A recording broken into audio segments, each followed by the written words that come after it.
Thank you for coming to listen. I have another story for you by Marion Crawford, and it's called The Dead Smile.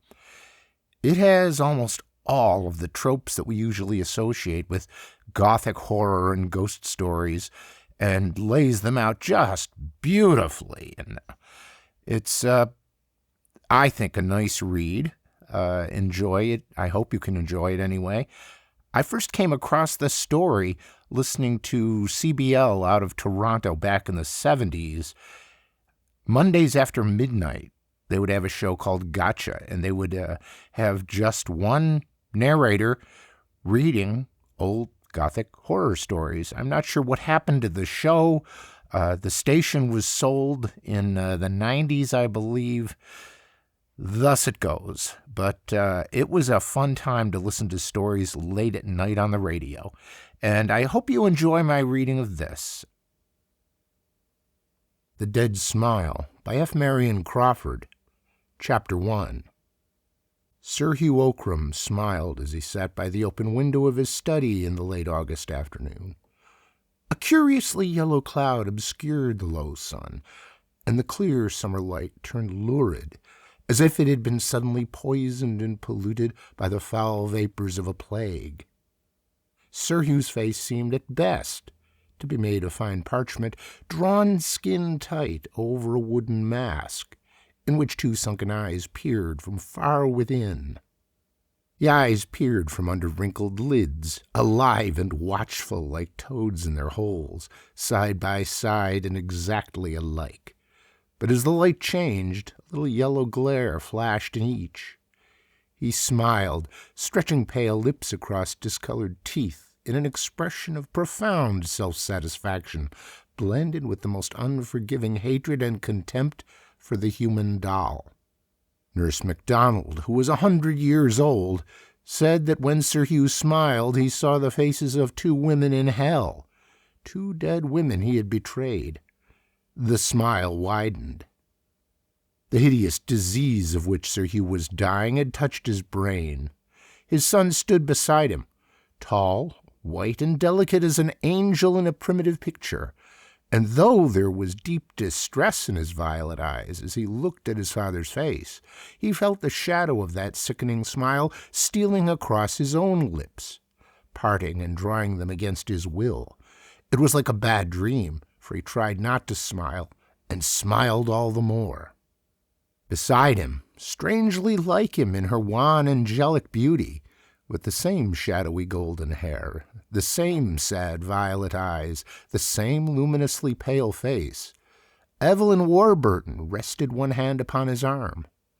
As she looked into her uncle's eyes, she could not turn her own away, and she too knew that the deathly smile was hovering on her own red lips, drawing them tightly across her little teeth, while two bright tears ran down her cheeks to her mouth and dropped from the upper to the lower lip. The smile was like the shadow of death and the seal of damnation upon her pure young face. "Of course," said Sir Hugh very slowly, still looking out at the trees, "if you have made your mind up to be married, I cannot hinder you, and I don't suppose you attach the smallest importance to my consent." "Father!" exclaimed Gabriel reproachfully. "No, I do not deceive myself," continued the old man, smiling terribly. "You will marry when I am dead, though there is a very good reason why you had better not. Why you had better not," he repeated very emphatically, and he slowly turned his toad eyes upon the lovers. "What reason?" asked Evelyn in a frightened voice. "Never mind the reason, my dear. You will marry just as if it did not exist." There was a long pause. "Two gone," he said, his voice lowering strangely, "and two more will be four altogether, forever and ever, burning, burning, burning bright." At the last words his head sank slowly back, and the little glare of his toad eyes disappeared under the swollen lids. Sir Hugh had fallen asleep, as he often did in his illness, even while speaking. Gabriel Ockram drew Evelyn away, and from the study they went out into the dim hall. Softly closing the door behind them, each audibly drew a breath as though some sudden danger had been passed. As they laid their hands in each other's, their strangely like eyes met in a long look in which love and perfect understanding were darkened by the secret terror of an unknown thing. Their pale faces reflected each other's fear. "It is his secret," said Evelyn at last. "He will never tell us what it is." "If he dies with it," answered Gabriel, "let it be on his own head." "On his head," echoed the dim hall. It was a strange echo. Some were frightened by it, for they said that if it were a real echo, it should repeat everything and not give back a phrase here and there, now speaking, now silent. Nurse MacDonald said that the great hall would never echo a prayer when an Ockram was to die, though it would give back curses 10 for 1. "On his head," it repeated quite softly, and Evelyn started and looked round. "It is only the echo," said Gabriel, leading her away. They went out into the late afternoon light and sat upon a stone seat behind the chapel, which had been built across the end of the east wing. It was very still. Not a breath stirred, and there was no sound near them. Only far off in the park a songbird was whistling the high prelude to the evening chorus. "It is very lonely here," said Evelyn, taking Gabriel's hand nervously and speaking as if she dreaded to disturb the silence. "If it were dark, I should be afraid." "Of what? Of me?" Gabriel's sad eyes turned to her.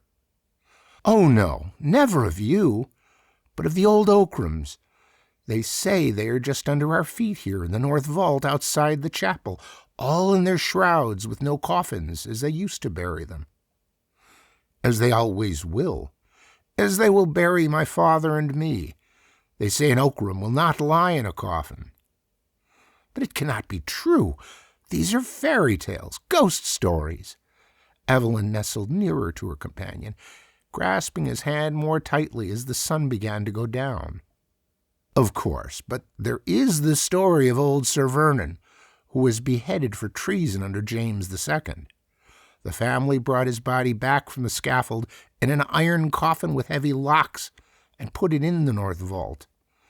But ever afterwards, whenever the vault was opened to bury another of the family, they found the coffin wide open, the body standing upright against the wall, and the head rolled away in a corner smiling at it. "As Uncle Hugh smiles?" Evelyn shivered. "Yes, I suppose so," answered Gabriel thoughtfully. "Of course I never saw it, and the vault has not been opened for 30 years. None of us have died since then." "And if Uncle Hugh dies, shall you?" Evelyn stopped. Her beautiful thin face was quite white. "Yes, I shall see him laid there too with his secret, whatever it is." Gabriel sighed and pressed the girl's little hand. "I did not like to think of it," she said unsteadily. "Oh, Gabriel, what can the secret be? He said we had better not marry. Not that he forbade it, but he said it so strangely, and he smiled. Ah!" Her small white teeth chattered with fear, and she looked over her shoulder while drawing still closer to Gabriel. "And somehow I felt it in my own face." "So did I," answered Gabriel in a low, nervous voice. "Nurse MacDonald—" He stopped abruptly. What did she—" "Oh, nothing. She has told me things. They would frighten you, dear. Come, it is growing chilly."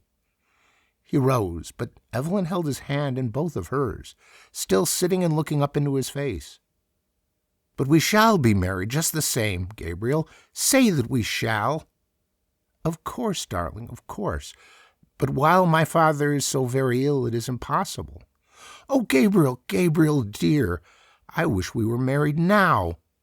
Evelyn cried in sudden distress. "I know that something will prevent it and keep us apart." "Nothing shall." "Nothing?" "Nothing human," said Gabriel Ockram as she drew him down to her. And their faces that were so strangely alike met and touched. Gabriel knew that the kiss had a marvelous savor of evil. Evelyn's lips were like the cool breath of a sweet and mortal fear that neither of them understood, for they were innocent and young. Yet she drew him to her by her lightest touch, as a sensitive plant shivers, waves its thin leaves, and bends and closes softly upon what it wants. He let himself be drawn to her willingly, as he would even if her touch had been deadly and poisonous, for he strangely loved that half-voluptuous breath of fear, and he passionately desired the nameless evil something that lurked in her maiden lips. "It is as if we loved in a strange dream," she said. "I fear the waking," he murmured. "We shall not wake, dear. When the dream is over, it will already have turned into death, so softly that we shall not know it. But until then—" She paused, her eyes seeking his, as their faces slowly came nearer. It was as if each had thoughts in their lips that foresaw and foreknew the other. "Until then," she said again, very low, her mouth near to his. "Dream till then," he murmured. Chapter 2. Nurse MacDonald slept sitting all bent together in a great old leather armchair with wings. Many warm blankets wrapped about her, even in summer. She would rest her feet in a bag footstool lined with sheepskin, while beside her, on a wooden table, there was a little lamp that burned at night, and an old silver cup, in which there was always something to drink. Her face was very wrinkled, but the wrinkles were so small and fine and close together that they made shadows instead of lines. Two thin locks of hair that were turning from white to a smoky yellow fell over her temples from under her starched white cap. Every now and then she would wake from her slumber, her eyelids drawn up in tiny folds like little pink silk curtains, and her queer blue eyes would look straight ahead through the doors and walls and worlds to a far place beyond. Then she'd sleep again, with her hands one upon the other on the edge of the blanket, her thumbs grown longer than the fingers with age. It was nearly 1 o'clock in the night, and the summer breeze was blowing the ivy branch against the panes of the window with a hushing caress. In the small room beyond, with the door ajar, the young maid who took care of Nurse MacDonald was fast asleep. All was very quiet. The old woman breathed regularly, and her drawn lips trembled each time the breath went out. But outside the closed window there was a face. Violet eyes were looking steadily at the ancient sleeper. Strange, as there were 80 feet from the sill of the window to the foot of the tower. It was like the face of Evelyn Warburton, yet the cheeks were thinner than Evelyn's, and as white as a gleam. The eyes stared, and the lips were red with life. They were dead lips, painted with new blood. Slowly Nurse MacDonald's wrinkled eyelids folded back, and she looked straight at the face, at the window. "Is it time?" she asked, in her little old faraway voice. While she looked, the face at the window changed. The eyes opened wider and wider till the white glared all round the bright violet, and the bloody lips opened over gleaming teeth. The shadowy golden hair surrounding the face rose and streamed against the window in the night breeze, and in answer to Nurse MacDonald's question came a sound that froze the living flesh. It was a low, moaning voice, one that rose suddenly like the scream of storm. Then it went from a moan to a wail, from a wail to a howl, and from a howl to the shriek of the tortured dead. He who has heard it before knows, and he can bear witness that the cry of the banshee is an evil cry to hear alone in the deep night. When it was over and the face was gone, Nurse MacDonald shook a little in her great chair. She looked at the black square of the window, but there was nothing more there, nothing but the night and the whispering ivy branch. She turned her head to the door that was ajar, and there stood the young maid in her white gown, her teeth chattering with fright. "It is time, child," said Nurse MacDonald. "I must go to him, for it is the end." She rose slowly, leaning her withered hands upon the arms of the chair as the girl brought her a woolen gown, a great mantle, and her crutch stick. But very often the girl looked at the window and was unjointed with fear, and often Nurse MacDonald shook her head and said words which the maid could not understand. "It was like the face of Miss Evelyn," said the girl, trembling. But the ancient woman looked up sharply and angrily. Her queer blue eyes glared. She held herself up by the arm of the great chair with her left hand and lifted up her crutch stick to strike the maid with all her might. But she did not. "You are a good girl," she said, "but you are a fool. Pray for wit, child, pray for wit, or else find service in a house other than Ockram Hall. Now bring the lamp and help me up." Each step Nurse MacDonald took was a labor in itself, and as she moved, the maid's slippers clappered alongside. By the clacking noise, the other servants knew that she was coming very long before they saw her. No one was sleeping now, and there were lights and whisperings and pale faces in the corridors near Sir Hugh's bedroom. Often someone would go in and someone would come out, but everyone made way for Nurse MacDonald, who had nursed Sir Hugh's father more than 80 years ago. The light was soft and clear in the room. Gabriel Ockram stood by his father's bedside, and there knelt Evelyn Warburton, her hair lying like a golden shadow down her shoulder, and her hands clasped nervously together. Opposite Gabriel, a nurse was trying to make Sir Hugh drink, but he would not. His lips parted, but his teeth were set. He was very, very thin now, and as his eyes caught the light sideways, they were as yellow coals. "Do not torment him," said Nurse MacDonald to the woman who held the cup. "Let me speak to him, for his hour is come." "Let her speak to him," said Gabriel in a dull voice. The ancient nurse leaned to the pillow and laid the feather weight of her withered hand, that was like a grown moth, upon Sir Hugh's yellow fingers. Then she spoke to him earnestly, while only Gabriel and Evelyn were left in the room to hear. "Hugh Ockram," she said, "this is the end of your life, and as I saw you born and saw your father born before you, I come to see you die. Hugh Ockram, will you tell me the truth?" The dying man recognized the little far-away voice he had known all his life, and he very slowly turned his yellow face to Nurse MacDonald, but he said nothing. Then she spoke again. "Hugh Ockram, you will never see the daylight again. Will you tell the truth?" His toad-like eyes were not yet dull. They fastened themselves on her face. "What do you want of me?" he asked, each word sounding more hollow than the last. "I have no secrets. I have lived a good life."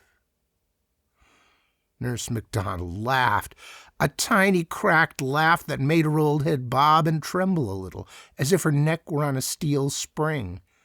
But Sir Hugh's eyes grew red and his pale lips began to twist. "Let me die in peace," he said slowly. But Nurse MacDonald shook her head, and her brown moth-like hand left his and fluttered to his forehead. "By the mother that bore you and died of grief for the sins you did, tell me the truth." Sir Hugh's lips tightened on his discolored teeth. "Not on earth," he answered slowly. "By the wife who bore your son and died heartbroken, tell me the truth." "Neither to you in life, nor to her in eternal death." His lips writhed as if the words were coals between them, and a great drop of sweat rolled across the parchment of his forehead. Gabriel Ockram bit his hand as he watched his father die, but Nurse MacDonald spoke a third time.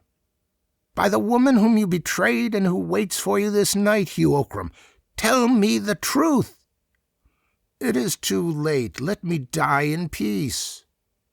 His writhing lips began to smile across his yellow teeth, and his toad-like eyes glowed like evil jewels in his head. "There is time," said the ancient woman. "Tell me the name of Evelyn Warburton's father. Then I will let you die in peace." Evelyn started. She stared at Nurse MacDonald and then at her uncle. "The name of Evelyn's father?" he repeated slowly, while the awful smile spread upon his dying face. The light was growing strangely dim in the great room. As Evelyn looked on, Nurse MacDonald's crooked shadow on the wall grew gigantic. Sir Hugh's breath was becoming thick, rattling in his throat, as death crept in like a snake and choked it back. Evelyn prayed aloud, high and clear. Then something rapped at the window, and she felt her hair rise upon her head. She looked around in spite of herself. And when she saw her own white face, looking in at the window, her own eyes staring at her through the glass, wide and fearful, her own hair streaming against the pane, and her own lips dashed with blood, she rose slowly from the floor and stood rigid for one moment before she screamed once and fell straight back into Gabriel's arms.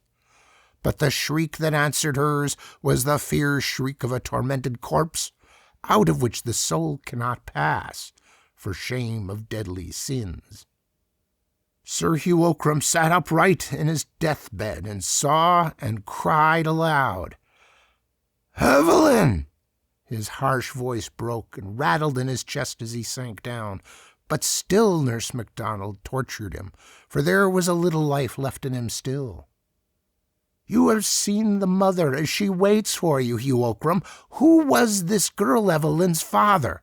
What was his name?" For the last time the dreadful smile came upon the twisted lips. Very slowly, very surely now, the toad eyes glared red, and the parchment face glowed a little in the flickering light. For the last time words came. "They'd know it in hell."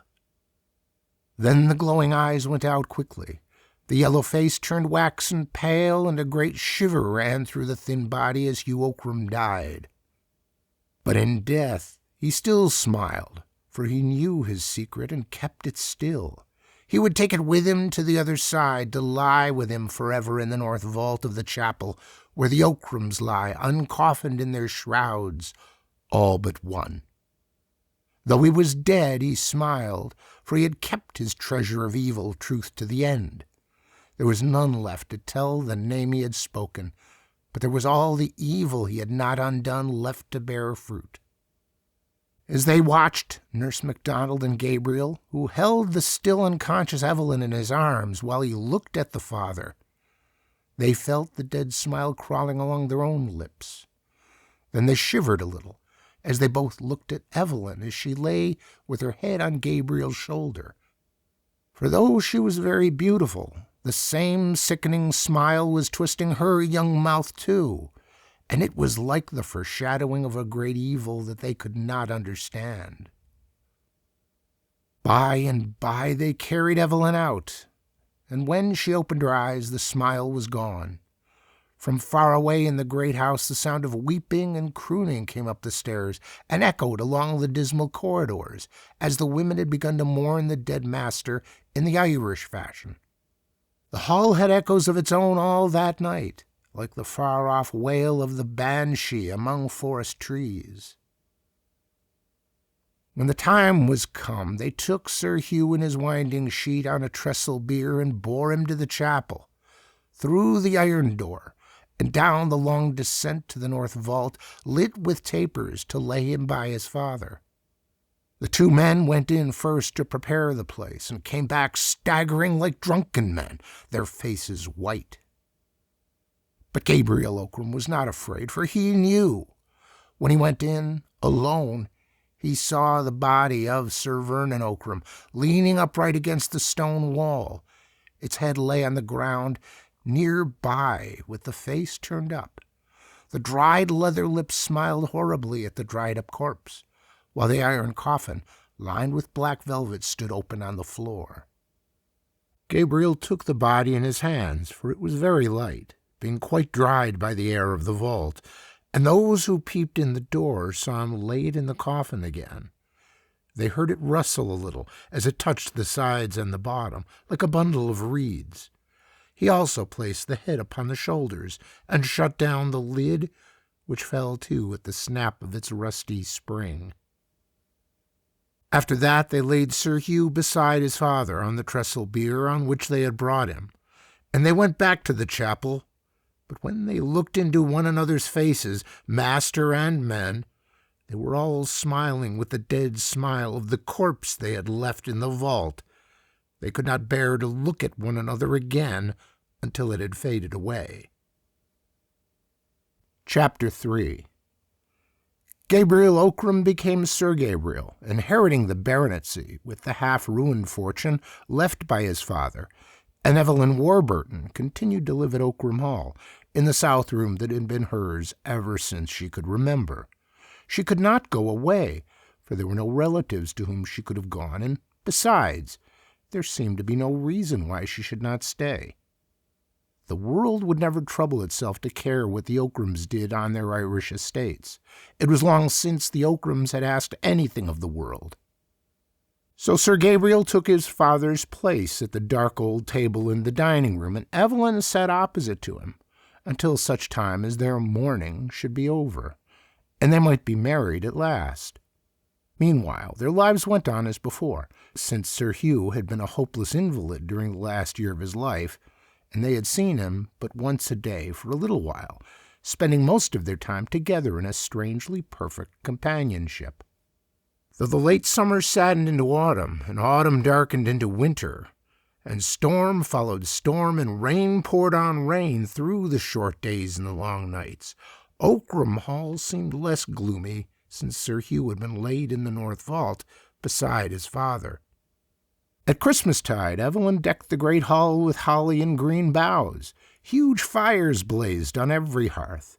The tenants were all bid to come to a New Year's dinner at which they ate and drank well, while Sir Gabriel sat at the head of the table. Evelyn came in when the port wine was brought, and the most respected of the tenants made a speech to her health. When the speech-maker said it had been a long time since there had been a Lady Ockram, Sir Gabriel shaded his eyes with his hand and looked down at the table. A faint color came into Evelyn's transparent cheeks, and, said the gray-haired farmer, it was longer still since there had been a Lady Ockram so fair as the next was to be, and he drank to the health of Evelyn Warburton. Then the tenants all stood up and shouted for her. Sir Gabriel stood up likewise, beside Evelyn. But when the men gave the last and loudest cheer of all, there was a voice not theirs, above them all, higher, fiercer, louder, an unearthly scream shrieking for the bride of Ockram Hall. It was so loud that the holly and the green boughs over the great chimney shook and waved as if a cool breeze were blowing over them. The men turned very pale. Many of them set down their glasses, but others let them fall upon the floor. Looking into one another's faces, they saw that they were all smiling strangely, a dead smile, like dead Sir Hugh's. The fear of death was suddenly upon them all, so that they fled in a panic, falling over one another like wild beasts in the burning forest when the thick smoke runs along before the flame. Tables were overturned, drinking glasses and bottles were broken in heaps, and dark red wine crawled like blood upon the polished floor. Sir Gabriel and Evelyn were left standing alone at the head of the table before the wreck of their feast, not daring to look at one another, for each knew that the other smiled. But Gabriel's right arm held her, and his left hand clasped her tight as they stared before them. But for the shadows of her hair, one might not have told their two faces apart. They listened long, but the cry came not again, and eventually the dead smile faded from their lips as each remembered that Sir Hugh Ockram lay in the north vault, smiling in his winding sheet in the dark, because he had died with his secret.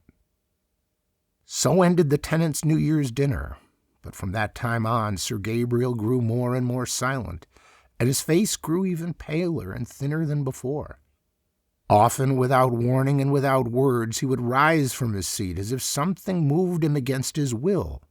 He would go out into the rain or the sunshine to the north side of the chapel, sit on the stone bench and stare at the ground, as if he could see through it, through the vault below, and through the winding sheet in the dark to the dead smile that would not die. Always, when he went out in that way, Evelyn would come out presently and sit beside him. Once, as in the past, their beautiful faces came suddenly near. Their lids drooped and their red lips were almost joined together. But as their eyes met, they grew wide and wild, so that the white showed in a ring all round the deep violet. Their teeth chattered, and their hands were like the hands of corpses, for fear of what was under their feet, and of what they knew but could not see. Once Evelyn found Sir Gabriel in the chapel alone, standing before the iron door that led down to the place of death, with the key to the door in his hand, but he had not put it into the lock. Evelyn drew him away, shivering, for she had also been driven, in waking dreams, to see that terrible thing again, and to find out whether it had changed since it had been laid there. "I'm going mad," said Sir Gabriel, covering his eyes with his hand as he went with her. "I see it in my sleep. I see it when I'm awake. It draws me to it day and night, and unless I see it, I shall die." "I know," answered Evelyn. "I know. It is as if threads were spun from it like a spider's, drawing us down to it." She was silent for a moment, and then she started violently and grasped his arm with a man's strength, and almost screamed the words she spoke. "But we must not go there," she cried. "We must not go." Sir Gabriel's eyes were half shut, and he was not moved by the agony of her face. "I shall die unless I see it again," he said, in a quiet voice not like his own, and all that day and that evening he scarcely spoke, thinking of it, always thinking, while Evelyn Warburton quivered from head to foot with a terror she had never known. One gray morning she went alone to Nurse MacDonald's room in the tower and sat down beside the great leather easy-chair, laying her thin white hand upon the withered fingers. "Nurse," she said, "what was it that Uncle Hugh should have told you that night before he died? It must have been an awful secret, and yet, though you asked him, I feel somehow that you know it, and that you know why he used to smile so dreadfully." The old woman's head moved slowly from side to side. "I only guess. I shall never know," she answered slowly in her cracked little voice. "But what do you guess? Who am I? Why do you ask who my father was? You know I am Colonel Warburton's daughter, and my mother was Lady Ockram's sister, so that Gabriel and I are cousins. My father was killed in Afghanistan. What secret can there be?" "I do not know. I can only guess." "Guess what?" asked Evelyn imploringly, pressing the soft withered hands as she leaned forward. But Nurse MacDonald's wrinkled lids dropped suddenly over her queer blue eyes, and her lips shook a little with her breath, as if she were asleep. Evelyn waited. By the fire the Irish maid was knitting fast. Her needles clicked like 3 or 4 clocks ticking against each other, but the real clock on the wall solemnly ticked alone, checking off the seconds of the woman who was 100 years old, and had not many days left. Outside, the ivy branch beat the window in the wintry blast as it had beaten against the glass 100 years ago. Then, as Evelyn sat there, she felt again the waking of a horrible desire, the sickening wish to go down to the thing in the north vault and to open the winding sheet and see whether it had changed. And she held Nurse MacDonald's hands as if to keep herself in her place and fight against the appalling attraction of the evil dead. But the old cat that kept Nurse MacDonald's feet warm, lying always on the footstool, got up and stretched itself, and looked up into Evelyn's eyes, while its back arched, and its tail thickened and bristled, and its ugly pink lips drew back in a devilish grin, showing its sharp teeth. Evelyn stared at it, half fascinated by its ugliness. Then the creature suddenly put out one paw with all its claws spread and spat at the girl. All at once, the grinning cat was like the smiling corpse far down below. Evelyn shivered down to her small feet and covered her face with her free hand, lest Nurse MacDonald should wake and see the dead smile there, for she could feel it. The old woman had already opened her eyes again, and she touched her cat with the end of her crutch stick, whereupon its back went down and its tail shrunk, and it sidled back to its place on the footstool. But its yellow eyes looked up sideways at Evelyn between the slits of its lids. "What is it that you guess, nurse?" asked the young girl again. "A bad thing, a wicked thing, but I dare not tell you, lest it might not be true, and the very thought should blast your life. For if I guess right, he meant that you should not know, and that you two should marry and pay for his old sin with your souls. He used to tell us we ought not to marry." "Yes, he told you that, perhaps, but it was as if a man put poisoned meat before a starving beast and said, 'Do not eat,' but never raised his hand to take the meat away. And if he told you that you should not marry, it was because he hoped you would, for of all men living or dead, Hugh Ockram was the falsest man that ever told a cowardly lie, and the crudest that ever hurt a weak woman, and the worst that ever loved a sin." "But Gabriel and I love each other," said Evelyn very sadly. Nurse MacDonald's old eyes looked far away at sights seen long ago, and that rose in the grey winter air amidst the mists of an ancient youth. "If you love, you can die together," she said, very slowly. "Why should you live if it is true? I am 100 years old. What has life given me? The beginning is fire, the end is a heap of ashes, and between the end and the beginning lies all the pain of the world. Let me sleep, since I cannot die." Then the old woman's eyes closed again, and her head sank a little lower upon her breast. So Evelyn went away and left her asleep with the cat asleep on the footstool. The young girl tried to forget Nurse MacDonald's words, but she could not, for she heard them over and over again in the wind and behind her on the stairs. And as she grew sick with fear of the frightful unknown evil to which her soul was bound, she felt a bodily something pressing her, pushing her, forcing her on from the other side. She felt threads that drew her mysteriously, and when she shut her eyes, she saw in the chapel behind the altar the low iron door through which she must pass to go to the thing. As she lay awake at night, she drew the sheet over her face, lest she should see shadows on the wall beckoning to her. The sound of her own warm breath made whisperings in her ears, while she held the mattress with her hands to keep from getting up and going to the chapel. It would have been easier if there had not been a way thither through the library by a door which was never locked. It would be fearfully easy to take her candle and go softly through the sleeping house. The key of the vault lay under the altar, behind a stone that turned. She knew that little secret. She could go alone and see. But when she thought of it, she felt her hair rise on her head. She shivered so that the bed shook. Then the horror went through her in a cold thrill that was agony again, like a myriad of icy needles boring into her nerves. Chapter 4. The old clock in Nurse MacDonald's tower struck midnight.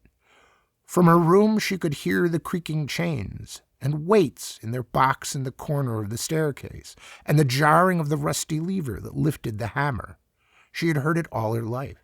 It struck 11 strokes clearly, and then came the 12th with a dull half-stroke, as though the hammer were too weary to go on and had fallen asleep against the bell. The old cat got up from the footstool and stretched itself. Nurse MacDonald opened her ancient eyes and looked slowly round the room by the dim light of the night lamp. She touched the cat with her crutch stick, and it lay down upon her feet. She drank a few drops from her cup, and went to sleep again. But downstairs Sir Gabriel sat straight up as the clock struck, for he had dreamed a fearful dream of horror, and his heart stood still. He awoke at its stopping, and it beat again furiously with his breath, like a wild thing set free. No Ockram had ever known fear waking, but sometimes it came to Sir Gabriel in his sleep. He pressed his hand to his temples as he sat up in bed. His hands were icy cold, but his head was hot. The dream faded far, and in its place there came the master thought that racked his life. With the thought also came the sick twisting of his lips in the dark that would have been a smile. Far off, Evelyn Warburton dreamed that the dead smile was on her mouth, and awoke, starting with a little moan, her face in her hands, shivering. But Sir Gabriel struck a light and got up and began to walk up and down his great room. It was midnight, and he had barely slept an hour, and in the north of Ireland the winter nights are long. "I shall go mad," he said to himself, holding his forehead. He knew that it was true. For weeks and months the possession of the thing had grown upon him like a disease, till he could think of nothing without thinking first of that. And now, all at once, it outgrew his strength, and he knew that he must be its instrument or lose his mind. He knew that he must do the deed he hated and feared, if he could fear anything, or that something would snap in his brain and divide him from life while he was yet alive. He took the candlestick in his hand, the old-fashioned heavy candlestick that had always been used by the head of the house. He did not think of dressing, but went as he was, in his silk nightclothes and his slippers, and opened the door.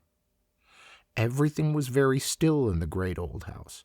He shut the door behind him and walked noiselessly on the carpet through the long corridor. A cool breeze blew over his shoulder and blew the flame of his candle straight out. Instinctively he stopped and looked around, but all was still, and the upright flame burned steadily. He walked on, and instantly a strong draught was behind him, almost extinguishing the light.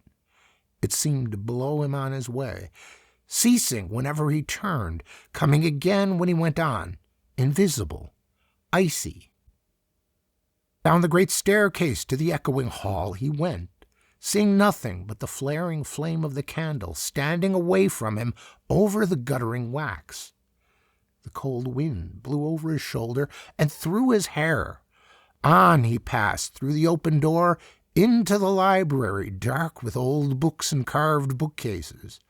On he went through the door with shelves and the imitated backs of books painted on it, which shut itself after him with a soft click. He entered the low-arched passage, and though the door was shut behind him and fitted tightly in its frame, still the cold breeze blew the flame forward as he walked. He was not afraid, but his face was very pale, and his eyes were wide and bright, seeing already in the dark air the picture of the thing beyond. But in the chapel he stood still, his hand on the little turning stone tablet in the back of the stone altar. On the tablet were engraved the words, Preclavis sepulchri clarissimorum dominorum de Ockram, the key to the vault of the most illustrious lords of Ockram. Sir Gabriel paused and listened. He fancied that he heard a sound far off in the great house where all had been so still, but it did not come again. Yet he waited at the last and looked at the low iron door. Beyond it, down the long descent, lay his father, uncoffined, 6 months dead, corrupt, terrible in his clinging shroud. The strangely preserving air of the vault could not yet have done its work completely, but on the thing's ghastly features, with their half-dried open eyes, there would still be the frightful smile with which the man had died, the smile that haunted. As the thought crossed Sir Gabriel's mind, he felt his lips writhing, and he struck his own mouth in wrath with the back of his hand so fiercely that a drop of blood ran down his chin, and another, and more, falling back in the gloom upon the chapel pavement. But still his bruised lips twisted themselves, He turned the tablet by the simple secret. It needed no safer fastening, for had each Ockram been coffined in pure gold, and had the door been open wide, there was not a man in Tyrone brave enough to go down to that place, save Gabriel Ockram himself, with his angel's face, his thin white hands, and his sad, unflinching eyes. He took the great old key and set it into the lock of the iron door.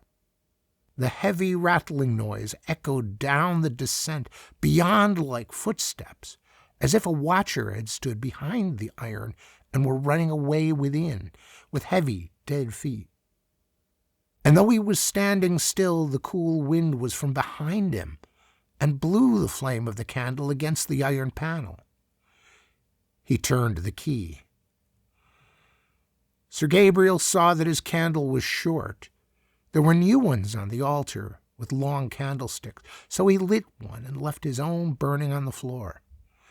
As he set it down on the pavement, his lip began to bleed again, and another drop fell upon the stones. He drew the iron door open and pushed it back against the chapel wall, so that it should not shut of itself while he was within, and the horrible draught of the sepulchre came up out of the depths in his face, foul and dark. He went in, but though the fetid air met him, yet the flame of the tall candle was blown straight from him against the wind while he walked down the easy incline with steady steps, his loose slippers slapping the pavement as he trod. He shaded the candle with his hand, and his fingers seemed to be made of wax and blood as the light shone through them, and in spite of him, the unearthly draught forced the flame forward till it was blue over the black wick, and it seemed as if it must go out, but he went straight on with shining eyes. The downward passage was wide, and he could not always see the walls by the struggling light, but he knew when he was in the place of death by the larger, drearier echo of his steps in the greater space, and by the sensation of a distant blank wall. He stood still, almost enclosing the flame of the candle in the hollow of his hand. He could see a little, for his eyes were growing used to the gloom.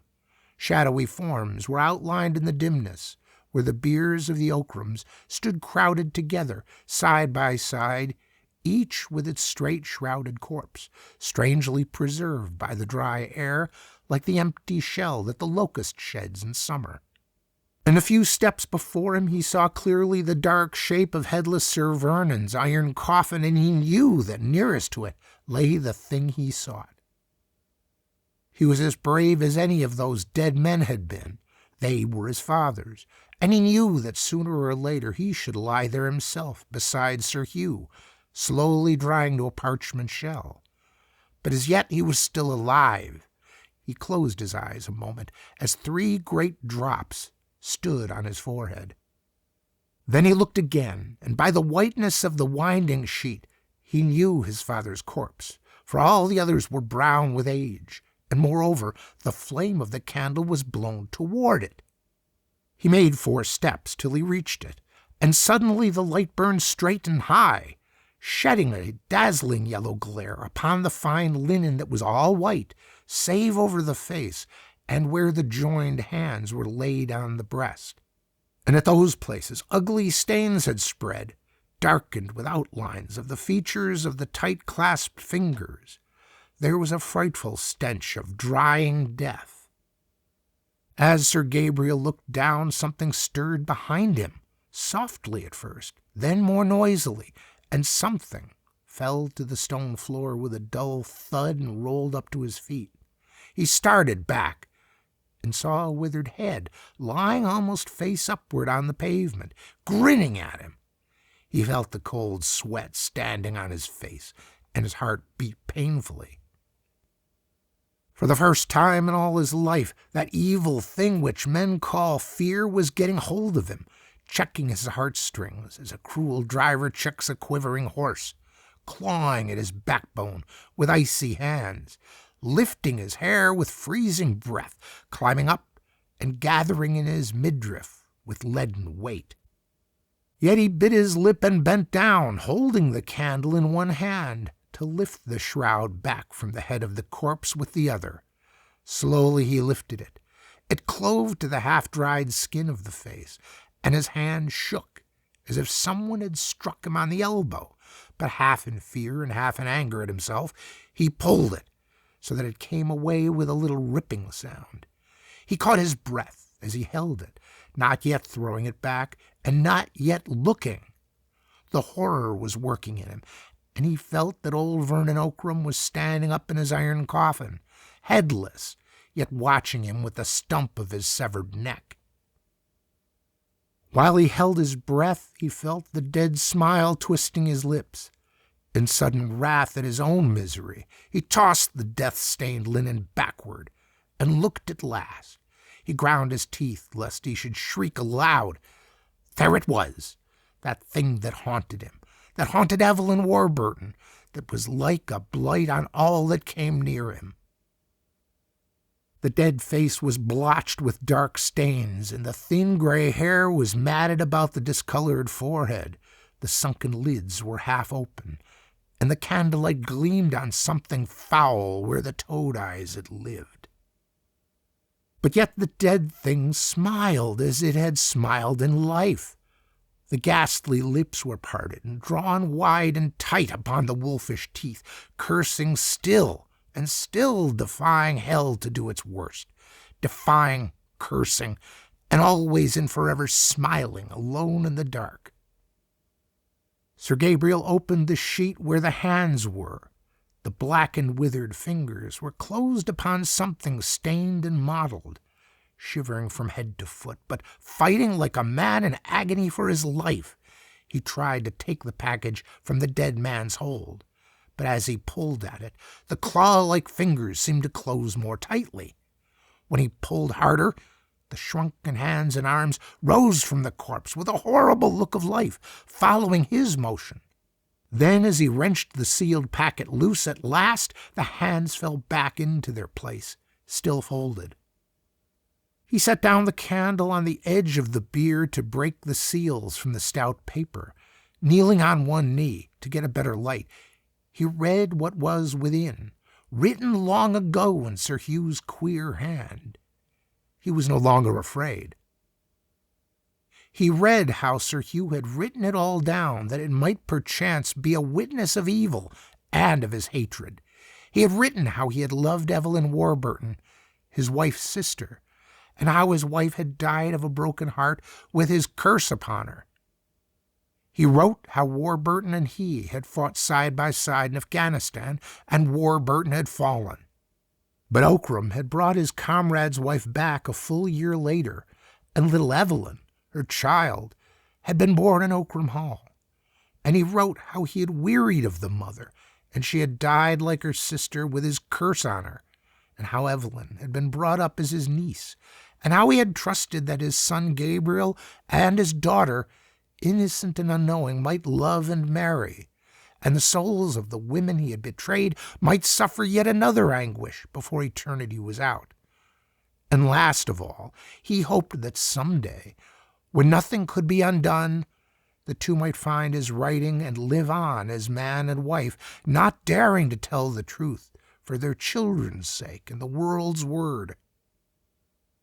This he read, kneeling beside the corpse in the north vault, by the light of the altar candle. He had read it all, and then he thanked God aloud that he had found the secret in time. When he finally rose to his feet and looked down at the dead face, it had changed. The smile was gone from it. The jaw had fallen a little, and the tired, dead lips were relaxed.